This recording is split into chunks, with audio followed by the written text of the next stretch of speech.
તારીખ 22 માર્ચ 2026 રોજ Dhrol police station વિસ્તારમાં અકસ્માત મોતની જાહેરાત થઈ હોય, જેમાં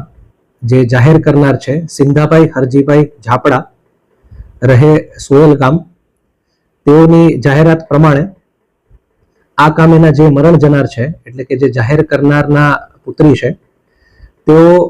ઘરે એકલા હોય અને ત્યાં તેમણે પોતાના પ્રેમીને બોલાવેલ હોય અને આ બાબતની જાણ જે જાહેરાત કરનાર છે તેઓ ઘરે આવી જતા તેમને થતા જે મરણ જનારના પ્રેમી છે તેઓ ત્યાંથી ભાગી જતા જે જાહેર કરનાર છે તેમનો પીછો કરવા ગયેલ હોય અને તે જ સમય દરમિયાન જે મરણ જનાર છે એમને આ બાબતનું મનમાં લાગી આવતા તેઓ પોતાના ઘરે